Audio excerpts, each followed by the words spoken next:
السلام علیکم۔ پروفیسر ریاض بلوچ ویڈیو کے ساتھ حاضر خدمت ہے۔ آج 4 اپریل ہے اور تاریخ کا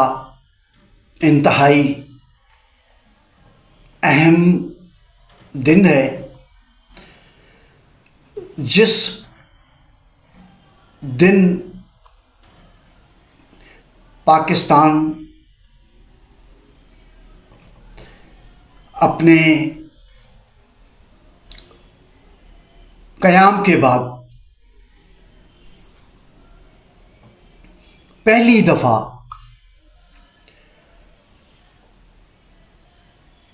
ایک ایسے گرداب میں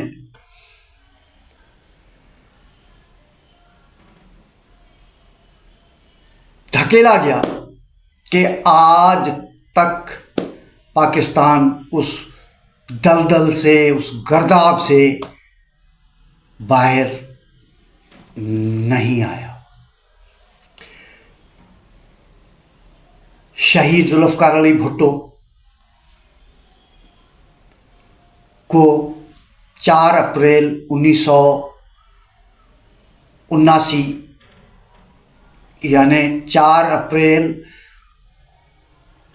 1979 کو ایک عامر جنرل، جس کا نام جنرل محمد ضیاء الحق تھے، نے عدالتی پروسیڈنگز کے ذریعے، عدالت کے ذریعے ایسے مقدمے میں جو کہ قتل کا مقدمہ تھا، سزائے موت دی، جس ٹرائل کو نہ اس وقت نہ آج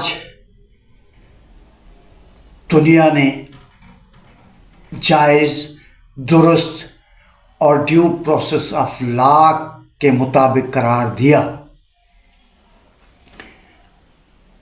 یہ تو دنیا کے حوالے سے بات تھی، لیکن اس کا جو دوسرا پہلو ہے وہ یہ ہے کہ آج تک عوام نے شہید ذوالفقار علی بھٹو کے پھانسی دینے کے جو عمل ہے اس کو کبھی جائز تسلیم نہیں کیا۔ اور گزشتہ دنوں صدارتی ریفرنس کے نتیجے میں سپریم کورٹ آف پاکستان نے بھی قرار دیا کہ شہید ذوالفقار علی بھٹو کے ٹرائل میں جو قانون ہے، اس قانون کے مختلف تقاضوں کو پورا نہیں کیا گیا، اور اس کے بعد شہید ذوالفقار علی بھٹو علامتی طور پہ ہی صحیح ایک ایسے شخصیت کے طور پہ سامنے آئے جس کے سچائی کو دنیا نے تسلیم کیا، جس کے سچائی کو قانون سے متعلق جو پیشہ ور لوگ ہیں، لیگل باڈیز ہیں، انہوں نے تسلیم کیا، تاریخ نے تسلیم کیا، اور عوام نے تسلیم کیا، اور اب عدالت نے تسلیم کیا۔ اور آج جس نے پھانسی دی اس کے حق میں کوئی بولنے کو تیار نہیں ہے کسی بھی حوالے سے، اور یہ شاید میں کہہ سکتا ہوں کہ دنیا کی تاریخ کا ایک واحد سیاسی رہنما ہے جس کے ساتھ زیادتی، ظلم اور ناانصافی کے حوالے سے ہر طبقہ فکر، ہر سوچ رکھنے والا متفق ہے، اور عوام نے تو کبھی، جیسے کہ میں نے پہلے کہا، تسلیم ہی نہیں کیا ہے اس کو۔ شہید ذوالفقار علی بھٹو سے متعلق ہر ایک کی اپنی رائے ہو سکتی ہے، لیکن ایک رائے تاریخ کی ہے، وہ یہ ہے کہ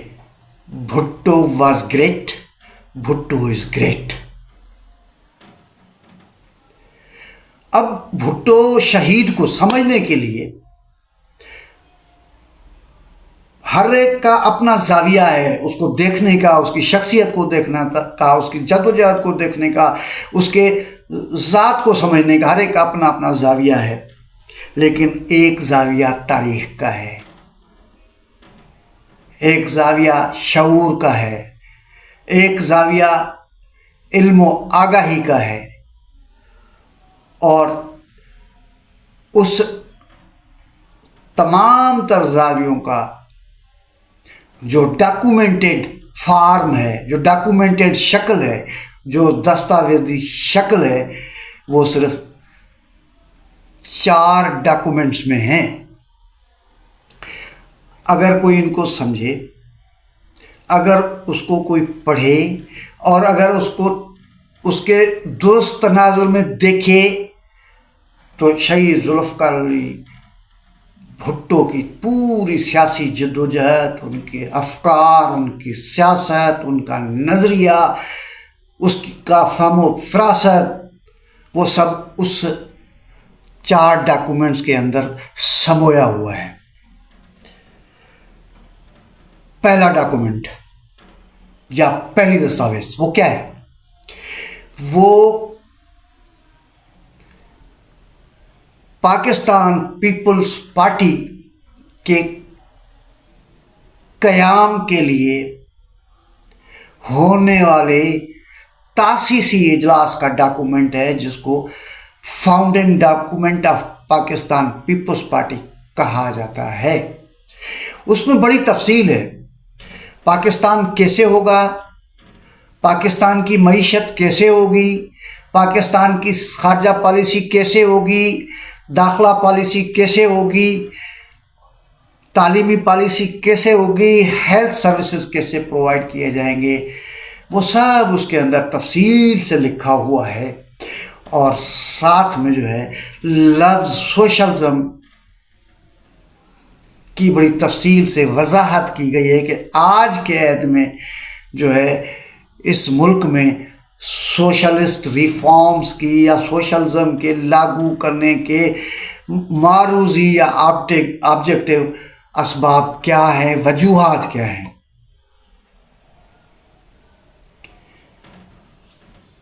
پھر اسی دستاویز جو کہ پارٹی کا دستاویز تھا یا ابھی تک ہے، تو اس کو امپلیمنٹ کرنے کے لیے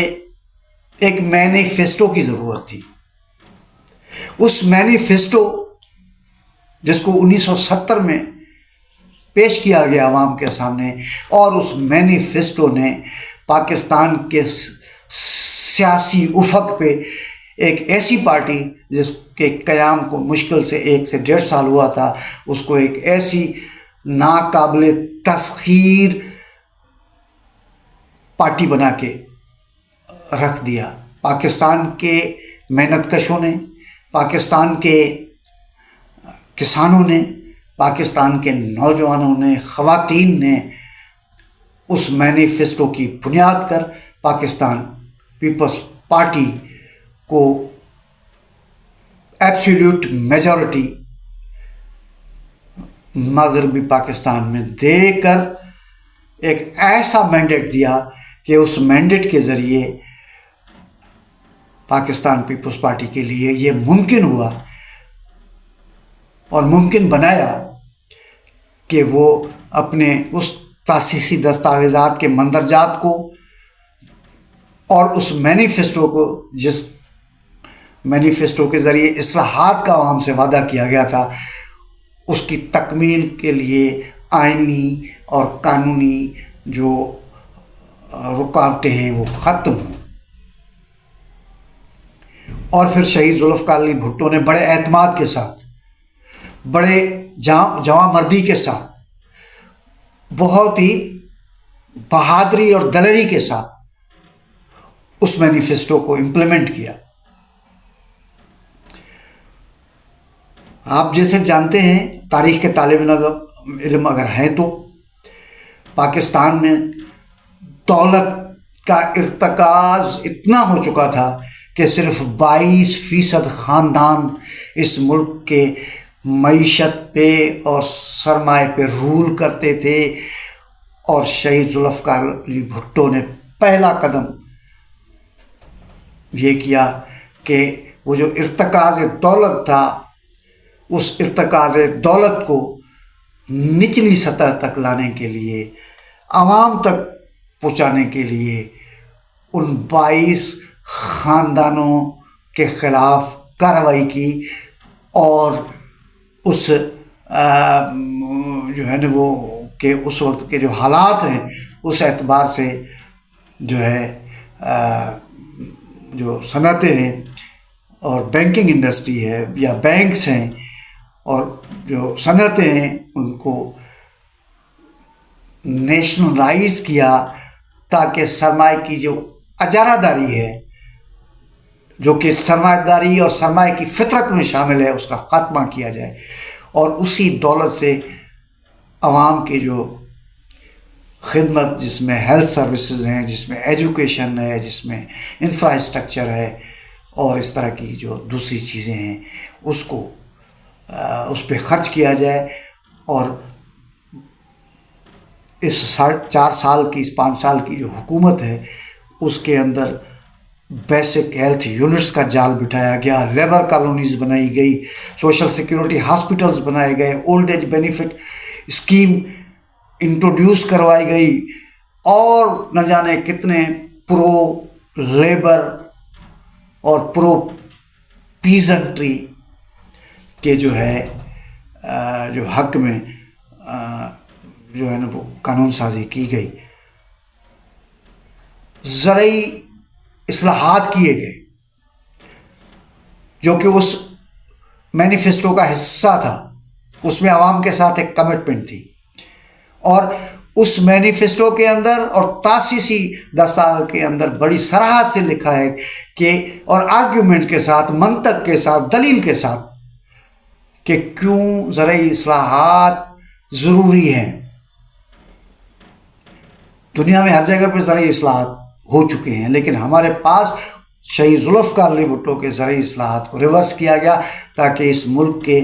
جو فیوڈل کلاس ہے، جنرل ضیاء الحق جو عوامی حمایت نہیں رکھتے تھے، اس فیوڈل کلاس کی حمایت کے لیے اسلامی نظریاتی کونسل نامی ایک ادارے کو استعمال کرتے ہوئے اس کو اسلامی نظریاتی کونسل کے ورڈکٹ کے ذریعے سے اس کو ریورس بیک کیا گیا۔ تو دوسرا جو دستاویز ہے وہ یہ، اور تیسرا ڈاکومنٹ کیا ہے؟ تیسرا ڈاکومنٹ ہے آئین پاکستان۔ آپ نے دیکھا ہوگا اور دیکھ رہے ہیں کہ آج ہمارے ٹیلی ویژن چینلز، سوشل میڈیا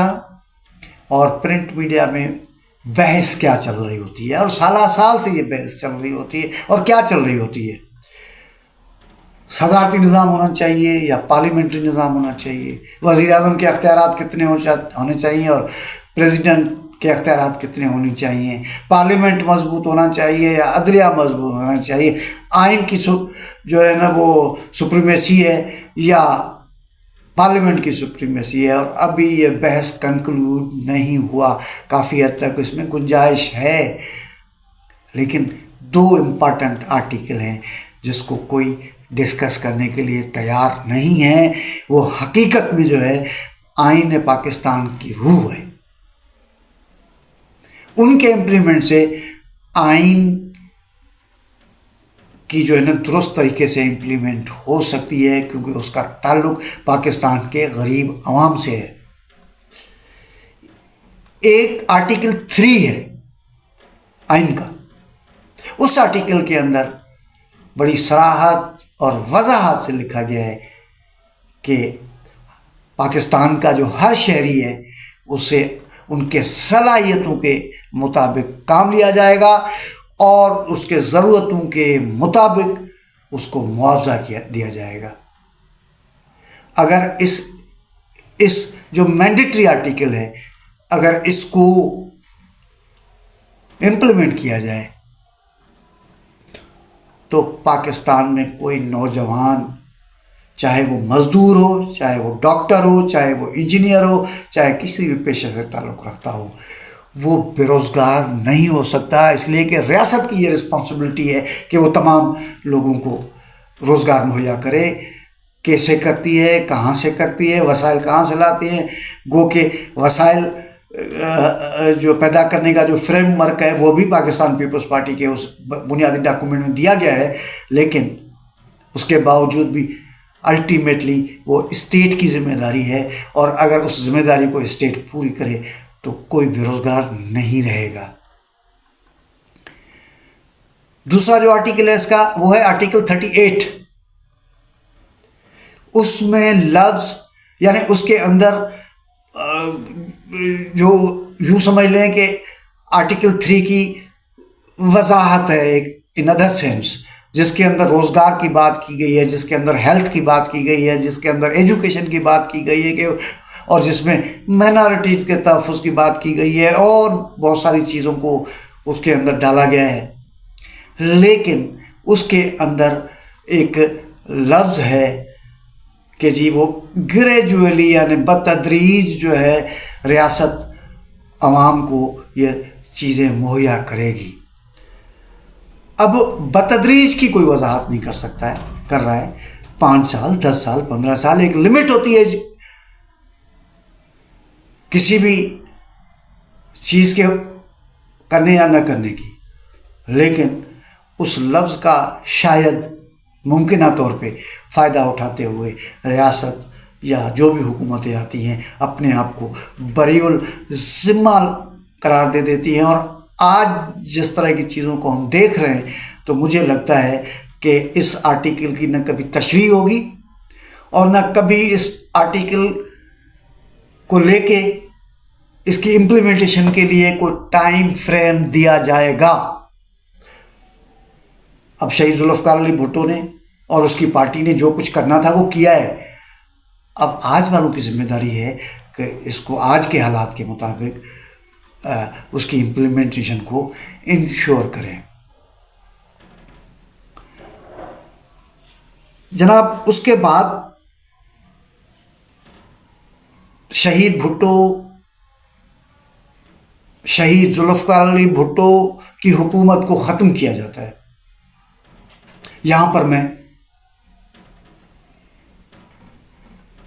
محترم جنرل اسلم بیگ جو کہ ضیاء الحق کے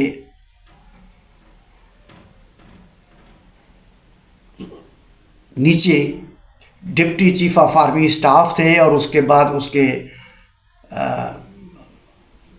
مرنے کے بعد چیف آف آرمی اسٹاف ہوئے، وہ یہ کہتے ہیں، ان کا پورا ویڈیو آیا ہوا ہے جو ابھی ٹریول کر رہا ہے سوشل میڈیا پہ، وہ کیا کہتے ہیں؟ وہ یہ کہتے ہیں کہ جب سعودی عرب میں یاسر عرفات صاحب جو بھٹو صاحب کے ذاتی دوست تھے، اور ذاتی دوست اس لیے تھے کہ فلسطین کے لیے شہید ذوالفقار علی بھٹو کے خدمات ناقابل فراموش ہے، اور شاہ خالد جو سعودی عرب کے کنگ ہیں انہوں نے خانہ کعبہ میں بلایا ضیاء الحق کو، اور وہاں پر اس کو کہا کہ بھٹو صاحب بہت عظیم آدمی ہیں اور آپ ان کو پھانسی نہ دیں، شاید آپ کو اس کی ضرورت نہ ہو لیکن ہمارے لیے بہت محترم ہے، عظیم ہے، ہمیں اس کی ضرورت ہے، آپ ہمارے حوالے کریں۔ ضیاء الحق نے انکار کیا، لیکن ایک وعدہ کیا کہ میں اس کو پھانسی نہیں دوں گا. اور پھر جنرل اسلم بیگ کہتے ہیں کہ بقول ان کے کہ نفرت اور حقارت سے اس کا مقصد یہی تھا. تو ان کے کہنے پہ ان کو شہید ذوالفقار علی بھٹو کو پھانسی دی گئی. اب عالمی سطح پہ آخر وہ کون سی چیزیں تھیں جس کی وجہ سے امریکہ اور امریکی سامراج ذوالفقار علی بھٹو سے ناراض تھے؟ ایک وجہ تو یہ تھی کہ شہید ذوالفقار علی بھٹو نے اپنے خارجہ پالیسی کے پہلے نقطے کے طور پہ کسی بیرونی سامراجی مداخلت اپنے ملک میں نہیں چاہ رہے تھے. پہلے امریکہ جہاں پہ سیاہ و سفید کا مالک تھا، ہر طرح کے جو دفاعی معاہدوں میں پاکستان کو جکڑ کے رکھا تھا، اور جتنے بھی فوجی عامر ہیں وہ بڑی آزادی اور خود مختاری اور حب الوطنی کی باتیں کرتے ہیں، لیکن سب سے زیادہ جو عالمی دفاعی معاہدوں میں جو ون سائیڈڈ تھے، یونیلیٹرل تھے، اور جس سے صرف پیسہ آیا، ان لوگوں نے کی ہے. ایوب خان نے کی، ضیاء الحق نے کی. تو دوسری وجہ کیا تھی؟ دوسری وجہ وہ اصلاحات تھے جس سے پاکستان کا چہرہ ایک سوشل ڈیموکریٹک جمہوری چہرہ، ایک ایسے ریپبلک کے طور پہ سامنے آ رہا تھا جس کی جو پہلی ترجیح اس کے اپنے عوام کی فلاح تھی. اب یہ چیز ان کو پسند نہیں تھی. اور تیسری چیز کہ ورلڈ پولیٹکس کے اندر جو کولڈ وار کا زمانہ تھا، اس میں امریکہ کی طرفداری کے بجائے سوویت یونین کے مقابلے میں ایک غیر جانبدار پوزیشن لی. انہوں نے بولا بھائی ہم غریب ملک ہیں، ہم نہ آپ کے ساتھ ہیں نہ آپ کے ساتھ ہیں، ہم اپنی معاشی اور سیاسی جو حالات ہیں اس کو بہتر کرنے کے لیے ہم داخلی طور پہ اپنی جدوجہد جاری رکھیں گے. اب یہ چیز ان کو پسند نہیں تھی.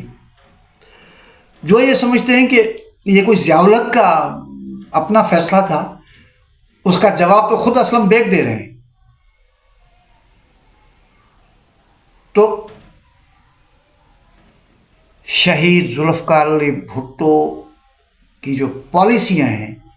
جو سامراج دشمن، امریکہ دشمن پالیسیاں تھیں، وہ یہاں کے جو ان کے لوگ تھے، حکومت تھی، وہ قابل قبول نہیں تھا. ان کو سزا دے دی. شہید ذوالفقار علی بھٹو جب جیل میں تھے تو ایک ایسے بہادر انسان کے طور پہ اس کا سامنا کیا کہ آج تک اس کا پاکستان کے اندر کم از کم تصور نہیں کیا جا سکتا. ٹھیک ہے، بعد میں بھی لوگ جیلوں میں گئے اور بڑی صعوبتیں برداشت کی، لیکن وہ ایک منفرد نوعیت کی جیل تھی جس کے اندر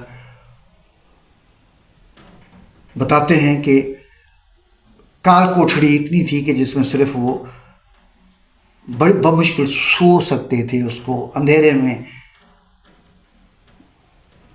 ٹوائلٹ کے ایشوز، پانی کے ایشوز، شیو کرنے کے ایشوز، سونے کے ایشوز، یہ بہت ہی ایک مشکل مرحلہ ہوتا ہے، لیکن بڑی بہادری کے ساتھ انہوں نے اس کو فیس کیا اور مقابلہ کیا اس کا. لیکن وہ، جیسے میں نے پہلے کہا کہ وہ فلسفی تھے، وہ مدبر تھے، وہ مفکر تھے، وہ اسٹیٹمین تھے، وہ سیاستدان تھے، وہ دانشور تھے۔ اب جب اتنی ساری خوبیاں ایک شخص کے اندر سما جائیں یا سمو دیے جائیں تو پھر ان کا جو رویہ ہے وہ عوام کی طرف یا معاشرے کی طرح یا حالات کی طرف اور ہوتا ہے۔ انہوں نے ایک جگہ پہ جو if I am assassinated، اگر مجھے قتل کیا گیا، میں لکھتے ہیں کہ میں ان مصائب کا جو شکار ہوں اس کی وجہ صرف ایک ہے، اور وہ وجہ یہ ہے کہ میں نے دو متحارب طبقوں کو آبرو مندانہ مصالحت کرانے کی کوشش کی۔ دو متحارب طبقات کا مطلب کیا ہے؟ سرمایہ دار، جاگیردار اور جو ہے وہ محنت کش طبقہ۔ اور پھر لکھتے ہیں کہ یہ سوچ یوٹوپیائی ہے،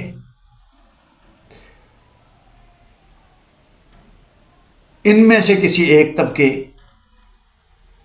کی فتح مندی ہوگی جو کہ لازمی طور پہ محنت کش طبقے کی ہوگی۔ آج کسی بھی پارٹی کا کوئی یونین کونسل کا ممبر ہوتا ہے، کوئی چیئرمین ہوتا ہے، کوئی ایم این اے ہوتا ہے، کوئی ایم پی ہوتا ہے، ادھر ادھر سے کما کمو کے اگر تشریف کے نیچے کوئی لمبی گاڑی آ جاتی ہے تو ان کا رویہ عوام کی طرف، مزدوروں کی طرف، کسانوں کی طرف، اپنی پارٹی کے ورکرز کی طرف اتنا رونت والا ہوتا ہے کہ تصور نہیں کیا جا سکتا۔ اور شہید ذوالفقار علی بھٹو نے جس اپنے غلطی کا اعتراف کرتے ہوئے ایک پیغام دیا آنے والے لوگوں کو، آنے والی سیاست کو، آنے والے جو لوگ ہیں ان کو، کہ جناب اگر رشتہ آپ کا اگر بننا ہے، رشتہ آپ کا اگر ہونا چاہیے تو غریبوں کے ساتھ، بے کس لوگوں کے ساتھ، عوام کے ساتھ جو نہ ہونا چاہیے۔ اور یہ کوئی بڑا آدمی ہی کر سکتا ہے، کوئی عظیم آدمی ہی کر سکتا ہے، کوئی ایک اسٹیٹمنٹ یہ بات کر سکتا ہے۔ یہ بات ہر ایک کے بس کی بات نہیں ہے یہ سب کچھ کرنا، لیکن وہ عظیم تھے تبھی کیا۔ اور عوام نے کیا اس کو ریٹرن دیا، آپ دیکھیں آج تک اس کی پارٹی کے ساتھ ایسے جڑے ہوئے ہیں کہ جیسے ایک آرگینک جو ایک یونٹی ہوتی ہے، عوام اور جو محنت کش ہیں، کسان ہیں، نوجوان ہیں، ان کی جو جڑت ہے اس کو پاکستان میں ہونے والے ہر کوشش کرنے والے کو توڑنے کے لیے ہر قوت کا مقابلہ کیا، ہر امر کا مقابلہ کیا، لیکن اس جرأت کو کوئی توڑنے میں کامیاب نہیں ہو سکا۔ یہ شہید ذوالفقار علی بھٹو کے ساتھ لوگوں کی محبت، پیار اور ان کا یہ درست بات ہے کہ غریب ان پڑھ ہوتا ہے، غریب کے پاس چپل بھی سیدھی نہیں ہوتی ہے، غریب جو ہے کمزور ہوتا ہے، غریب ایون صحیح طریقے سے اپنے مافی الضمیر کو بیان کرنے کے لیے درست الفاظ بھی نہیں استعمال کر سکتا ہے۔ یہ انفرادی طور پہ بات کر رہا ہوں میں، لیکن اجتماعی دانش جو ہے وہ محنت کش طبقے کا اور کسان کا بڑے بڑے سیاسی رہنماؤں سے بہتر ہے، اچھا ہے۔ اور اس کو سمجھنے کی ضرورت ہے۔ تو شہید ذوالفقار علی بھٹو کی شخصیت کے جو بے شمار پہلو ہیں ان میں سے چند کا میں نے ذکر کیا، اور مجھ ناچیز میں اتنی ہمت بھی نہیں ہے، اتنا فہم و فراست بھی نہیں ہے کہ میں اس کے شخصیت، اس کی سیاست کا، ان کی نظریات کا، اس کے فکر کا، ان کے فلسفے کا جو ہے وہ مکمل احاطہ کر سکوں، لیکن جو ہے وہ میں یہ سمجھتا ہوں یہ آج کے پارٹی کے لیڈرشپ کی یہ فہم و فراست ہے کہ آج بھی دنیا بدل گئی ہے۔ جب شہید ذوالفقار علی بھٹو زندہ تھے تب بایو پولر ورلڈ تھا، ایک طرف سوشلسٹ ریاستیں تھیں، دوسری طرف سرمایہ داری تھی، ایک سرد جنگ کی کیفیت تھی اور دو واضح نظام تھے، لیکن وقت اور حالات اور اس جو مزدور ریاستوں کی اپنی داخلی کمزوریوں کی وجہ سے سوشلزم کا خاتمہ نظریہ تو نہیں ہوا ہے، کیونکہ دنیا بھر میں آج بھی سوشلزم اور مارکسزم کو ماننے والوں کی لاکھوں نہیں کروڑوں میں تعداد ہے، اور بڑی بڑی پارٹیاں دنیا کے مختلف ریاستوں میں کام کر رہی ہیں۔ میں ایک اسٹیٹ کی بات کر رہا ہوں کہ اسٹیٹس کا خاتمہ ہو گیا ہے۔ آج یونیپولر ورلڈ ہے جس میں سرمایہ داری کا راج ہے، گو کہ ابھی وہ ضعیف العمر ہوتا جا رہا ہے، کمزوریاں اس میں پیدا ہوتی جا رہی ہیں، لیکن آج بدلے ہوئے حالات ہیں۔ ان بدلے ہوئے حالات میں اس ڈاکومنٹ کی حفاظت کرنا میں سمجھتا ہوں کہ آج کا بڑا کام ہے، اور ہماری جو پیپلز پارٹی کی قیادت ہے اس ڈاکومنٹ کی محافظ ہے، اور حالات اور وقت کے ساتھ بتدریج ہم امید کرتے ہیں کہ جو ہے اس ڈاکومنٹ کی امپلیمنٹیشن جو ہے نا وہ ہوتی رہے گی اور ہوگی۔ ساتھ میں جو ہے میں پاکستان پیپلز پارٹی کے ورکرز کو ایک میسیج دینا چاہتا ہوں کہ اگر انہوں نے سماج میں کوئی بدلاؤ لانا ہے، سماج کے اندر کوئی جمہوری اقدار پیدا کرنے ہیں، سماج کے اندر برابری کی بات کرنی ہے جو ذوالفقار علی بھٹو شہید کا مینیفیسٹو ہے، تو اس کے لیے آپ کو شہید ذوالفقار علی بھٹو کے نظریات کو پڑھنا پڑے گا، اس کی سیاست کو سمجھنا پڑے گا، اس کے فلسفے کو دیکھنا پڑے گا۔ ورنہ میں پھر ایک بات کرتا ہوں کہ آج عوام کا جو وزڈم ہے، کلیکٹیو وزڈم ہے، پھر ان سیاسی ورکروں سے کہیں آگے ہے، اور پھر جب وقت اور حالات بدلے تو شاید یہ عوام جو ہے اسی پارٹی کے اندر ان لوگوں سے آگے نکلے ہوئے ہوں گے۔ آج شہید ذوالفقار علی بھٹو کو ٹریبیوٹ پیش کرنے کا میں نے مناسب جانا کہ اس کو ٹریبیوٹ پیش کیا جائے، اور اس عہد کے ساتھ کہ ہم شہید ذوالفقار علی بھٹو کے خواب ہیں اس کی تکمیل کے لیے جد و جہد کرتے رہیں گے۔ آج کے لیے اتنا، اگلے کسی ویلاگ میں کسی نئے ٹاپک کے ساتھ حاضر ہوں گے۔ اجازت دیجیے، تھینک یو، بہت شکریہ۔